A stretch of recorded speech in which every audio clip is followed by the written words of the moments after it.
네, 이번 시간에는 섹션 2.1의 두 번째 파트입니다. 어쩌면 이 섹션 2에서 가장 중요한 내용일 수도 있겠어요. 수열이 수렴한다는 것을 엄밀하게 정의해 보려고 합니다. 먼저 이 책에서 이제 쓸 기호, 이 n 엡실론 p를 정의하도록 할게요. 임의의 실수 p와 임의의 양수 엡실론에 대해서 n 엡실론 p라는 것은 p 빼기 엡실론부터 p 더하기 엡실론까지의 오픈 인터벌입니다. 즉 p가 이렇게 가운데 있고요. p 마이너스 엡실론과 p 플러스 엡실론이 있어서 여기부터 여기까지의 오픈 인터벌을 우리가 n 엡실론 p라고 쓰는 겁니다. 우리가 많이 쓰는 이름도 있는데요. 이건 엡실론 네이버후드 오브 p입니다. 그래서 p의 엡실론 근방이라고 보통 번역합니다. 그러면 오늘 강의에서 가장 중요한 시퀀스가 컨버지, 수렴한다는 뜻을 엄밀하게 정의해 보도록 하겠습니다.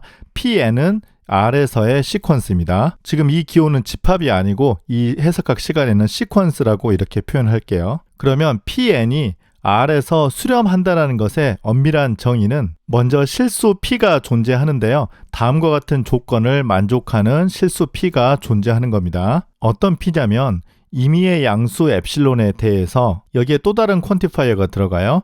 어떤 자연수 n0이 존재한다. 그런데 어떤 자연수 n0이냐면 이 시퀀스 pn과 여기에 존재하는 p와의 차이의 절대값이 엡실론보다 작은데 임의의 n0보다 더 크거나 같은 자연수 n에 대하여 이게 항상 성립해야 됩니다. 사실 여기는 지금 퀀티파이어가 3개나 들어가 있어요. 여기 there exists, for all, there exists예요. 지금 이렇게 봐서는 명확한 뜻은 잘 모르겠지만 아마 이 p가 우리가 이 pn이 수렴할 때 극한이 아닌가 그렇게 추측할 수는 있을 것 같습니다. 그러면 이제 이 뜻을 이 그림으로 두 가지 방법으로 설명하도록 하겠습니다. 이 시퀀스를 이해하는 방법이 크게 두 가지가 있는데요. 첫 번째는 이렇게 XY 평면 같은 곳에서 이해하는 거예요. 예를 들어서 n 대신에 2를 대입해서 이 y 값에 해당되는 것이 p1, 이거는 n 대신에 2를 대입해서 p2, 뭐 이런 식으로 이렇게 쭉 대입을 하면 이 pn들이 올라갔다 내려갔다 이렇게 할 겁니다. 그러면 이제 모든 자연수 n에 대해서 정의가 되니까 이렇게 무한히 쭉 뻗어나가겠죠. 그러면 이때 이 수렴한다는 것은 어떤 p가 존재하는데요. pn 빼기 p의 절대값이 엡실론보다 작다. 이 뜻은 pn이 p 빼기 엡실론보다 크고 p 더하기 엡실론보다 작다. 이렇게 이해할 수 있고요. 조금 전에 설명했던 엡실론 네이버후드 안에 들어간다. 이렇게 설명할 수도 있어요. 그래서 적당한 p가 하나 존재해서 이 빨간 선을 이렇게 긋고요. p 더하기 엡실론, p 빼기 엡실론을 이렇게 표시했습니다. 그러면 임의의 양수 엡실론에 대해서 n이 n0보다 크거나 같으면 n0은 여기 있습니다. 그래서 이게 n은 n0입니다. 그래서 n이 n0보다 크거나 같으면 pn이 이 엡실론 네이버후드에 들어간다. 엡실론 네이버후드에 들어간다는 것은 p 빼기 엡실론과 p 더하기 엡실론 이 사이로 이 모든 점들이 다 들어간다는 뜻이에요. 이 앞에는 들어가든 안 들어가든 별로 중요하지 않죠. 왜냐하면 정의에는 n이 n0보다 크거나 같을 때만 정의가 되어 있기 때문이죠. 그래서 정리하자면 어떤 p가 있어서 이미 엡실론에 대해서 이 n0가 존재해서 이 오른쪽 이 튜브 안에 모든 점들이 다 들어가면 pn이 수렴한다라고 부릅니다. 이 위에 이런 데는 이제 점이 있으면 안 되는 거죠. 그러면 이제 우리 생각이 엡실론이 더 작은 양수가 되면 이 튜브가 더 가늘어지잖아요. 그러면 여기에 이제 그 튜브 밖으로 이 점이 삐져나갈 수 있으니까 이 n0가 아마 더 커질 것 같아요. 그래서 이미 엡실론에 대해서 n0가 항상 존재한다. 이제 그게 정의가 되겠습니다. 그래서 엡실론을 점점 줄여가면 이 pn들이 이 p 근방에 모인다는 뜻으로 pn이 컨버지 한다라고 이해를 하는 거죠. 마찬가지로 우리가 이제 수직선상의 그림을 그릴 수가 있어요. 가운데 이제 p를 하나 고정을 하고요. p 빼기 엡실론과 p 더하기 엡실론을 이렇게 만들어 놓고 이제 여기부터 여기까지를 우리가 n 엡실론 p라고 불렀었죠. 그래서 n이 1, 2 이렇게 커질 때마다 점을 이렇게 계속 수직선 상에 찍는데요.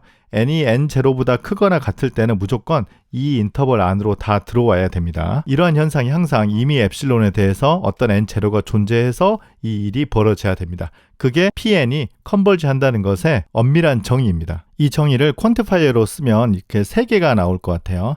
there exists p in R 하고 이제 satisfying도 여기 이제 such that 하고 이만큼을 만족하는 p가 존재한다는 것이죠. 임의의 양수 엡실론에 대해서 어떤 자연수 n0가 존재해서 n이 n0보다 크거나 같은 모든 n에 대해서 pn 빼기 p의 크기가 엡실론보다 작다. 이것이 바로 pn converges in R의 정의입니다. 우리가 직관적으로는 이렇게 많이 생각하면 되는데요.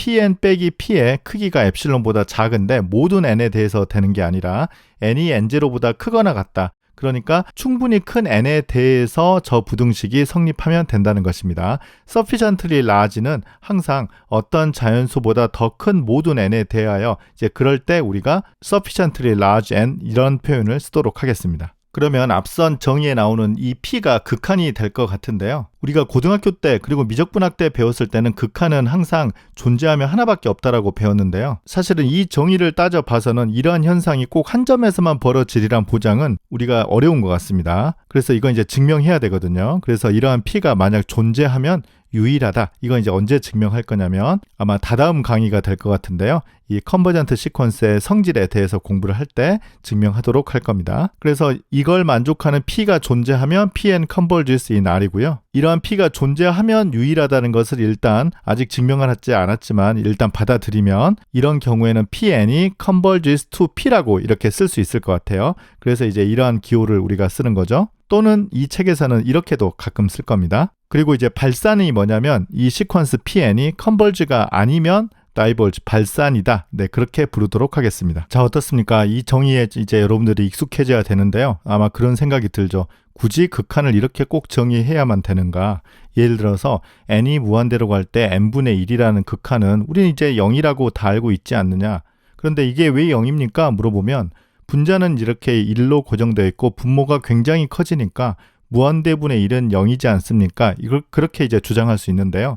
사실 굉장히 커진다라는 것이 비수학적인 표현이에요. 이게 아무리 커지더라도 결국은 이 n분의 1은 0이 될 수는 없거든요. n분의 1이 0에 가까워 간다는 것이지 될 수는 없어요. 그래서 그 가까워진다라는 표현을 엄밀하게 정의한 것이 바로 이 정의이고요. 어찌 보면 미적분학을 더 엄밀하게 공부하는 것에 시작을 한 사람이기도 하고 가깝게는 해석학의 기초를 만들어서 우리를 괴롭힌 사람은 바로 여러분들이 잘 알고 있는 코시-슈바르츠 부등식 할 때 코시가 되겠습니다. 그러면 조금 전에 설명한 이 n분의 1에 대해서 극한을 한번 생각해 보겠습니다.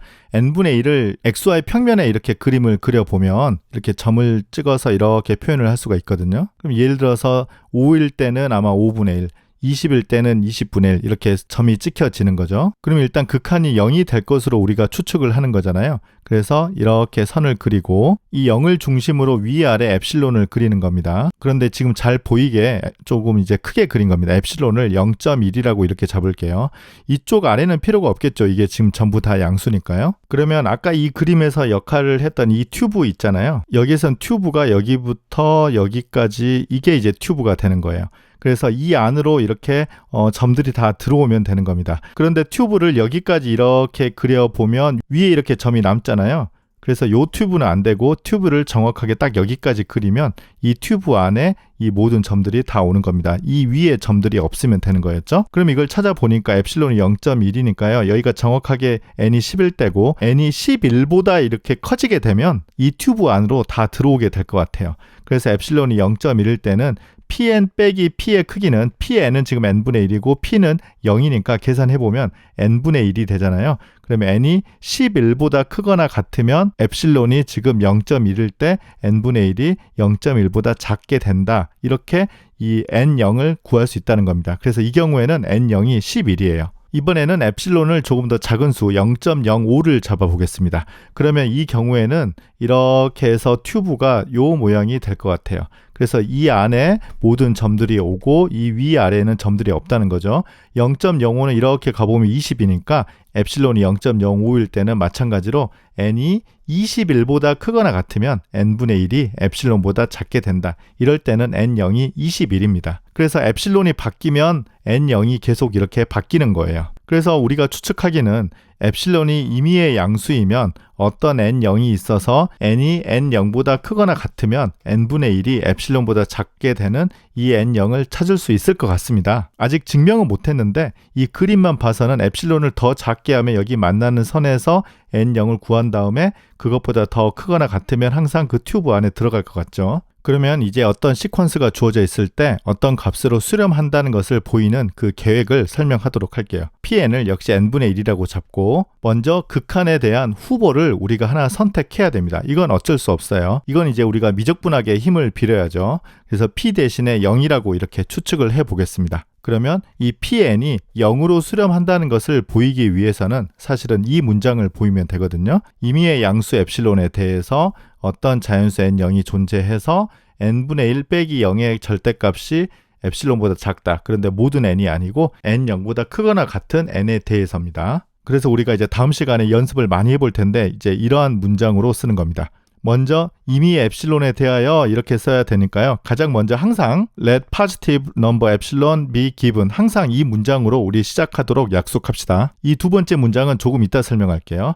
그러면 n이 n0보다 크거나 같으면 pn 빼기 p의 크기를 우리가 계산해야 되는데 pn은 n분의 1이고 p는 0이니까 계산해보면 절대값은 없어지고 n분의 1만 남고요. 이 값이 엡실론보다 작아져야 되는 거잖아요. 그런데 n이 n0보다 크거나 같다라고 했었으니까 부등호를 보면 n분의 1은 n0분의 1보다 작거나 같아집니다. 이게 분모에 있으니까 부등호 방향이 바뀌는 걸 조심해야 돼요. 그러면 마지막으로 이 n0분의 1이 엡실론보다 작으면 되거든요. 그런데 이 부등식과 동치인 부등식이 뭐냐면 n0이 엡실론분의 1보다 크답니다. 즉 우리가 궁금했던 내용은 엡실론분의 1보다 더 큰 자연수 n0이 존재하는가인데요. 이건 바로 우리가 지난번에 공부했던 아르키메디안 프로퍼티로부터 얻을 수 있는 겁니다. 그래서 이제 답을 이렇게 세 줄 쓰면 되는 거예요. 다시 읽어보겠습니다. 임의의 양수 엡실론이 있는데 아르키메디안 프로퍼티에 의해서 엡실론 1보다 더 큰 자연수 n0이 존재하고 이 n이 방금 구했던 n0보다 크거나 같으면 pn 빼기 p의 크기는 n분의 1이 되고 n이 n0보다 크거나 같으니까 n분의 1은 n0분의 1보다 작거나 같고 이 부등식에서 n0분의 1은 엡실론보다 작게 된다는 것을 얻을 수 있죠. 그래서 문장의 구조는 이렇습니다. 임의의 양수 엡실론에 대해서 n이 n0보다 크거나 같으면 절대값 pn 빼기 p가 엡실론보다 작게 된다. 그래서 증명이 끝나고 이 n분의 1의 극한이 0이다라는 사실을 증명할 수 있게 된 것입니다. 자, 그러면 오늘 강의 정리해 보도록 하겠습니다. 어떤 시퀀스가 컨버지 한다는 것을 보이는 방법에 대해서 공부를 했는데요. 먼저 미적분학의 힘을 빌어서 사실은 pn이 수렴이냐 발산이냐를 판단하는 겁니다. 그리고 수렴하는 경우에는 이 극한의 후보를 우리가 추측을 한번 해보고요. pn 빼기 p의 크기를 우리가 먼저 계산해서 최대한 간단하게 하는 겁니다. 그리고 아르키메디안 프로퍼티를 활용해서 중요한 값인 n0가 만족하는 그 부등식을 찾고요. 이 부등식을 이용해서 아까 이렇게 답을 이제 쓰면 되는 겁니다. 네, 아직도 잘 이해가 안 될 수도 있는데요. 다음 시간에는 여러 개의 예제에 대해서 이 5단계 방법을 연습해 보도록 하겠습니다. 이 오늘 엄밀한 정의는 매우 중요하니까요. 여러 번 반복해서 익숙해질 때까지 연습해야 됩니다. 네, 오늘 강의 마치겠습니다. 감사합니다.